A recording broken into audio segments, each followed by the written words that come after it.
यह कहानी एक छोटे से लड़के कबीर की है। कबीर सिर्फ 5 साल का था और अपनी माँ के साथ शहर में रहता था। एक दिन अचानक शहर पर बम गिरने लगे। चारों तरफ धमाके हो रहे थे।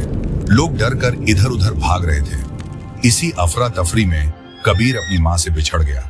तभी एक बड़ा गिद्ध आया और कबीर को अपने पंजों में दबोच कर उड़ गया। कबीर डर के मारे चिल्लाने लगा और हाथ पैर मारने लगा।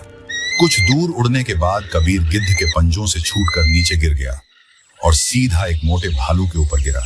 कबीर बेहोश हो गया। भालू ने देखा कि एक छोटा बच्चा घायल पड़ा है। उसे दया आई और वो उसे अपने घर ले गया। भालू ने जड़ी बूटियों से कबीर का इलाज किया, उसके हाथों पर मरहम लगाया। जब कबीर को होश आया तो भालू ने अपना नाम बताया, बन्नू। बन्नू जंगल का सबसे ताकतवर और समझदार भालू था। उसने कबीर के लिए फल और मछली लाकर दी और उसे प्यार से खिलाया। कबीर को अपनी माँ की याद आने लगी। उसने बन्नू को अपनी पूरी कहानी बताई। तभी दरवाजे पर दस्तक हुई। बाहर वही गिद्ध खड़ा था। उसने कहा, मैंने इस बच्चे को शहर में अकेले देखा। मुझे उस पर तरस आया, इसलिए मैं इसे उठा लाया। अब ये तुम्हारे पास है, तुम इसका ख्याल रखना। बन्नू ने कबीर से पूछा, क्या तुम्हारा अब कोई नहीं बचा?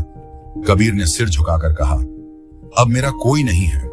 बन्नू ने मुस्कुराकर कहा, अब मैं हूं, तुम मेरे साथ रहो। अगली सुबह बन्नू मछली पकड़ने नदी किनारे गया।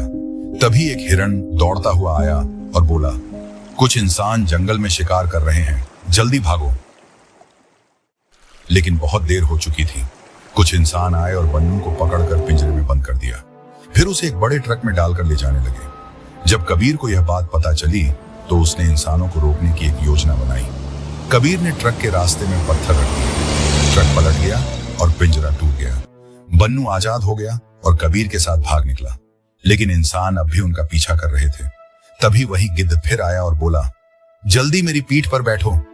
गिद्ध ने उन्हें अपनी पीठ पर बैठाया और उड़कर दूर ले गया, जहां इंसान कभी नहीं पहुंच सकते। एक नई दोस्ती, एक नया परिवार और एक नई कहानी की शुरुआत हुई।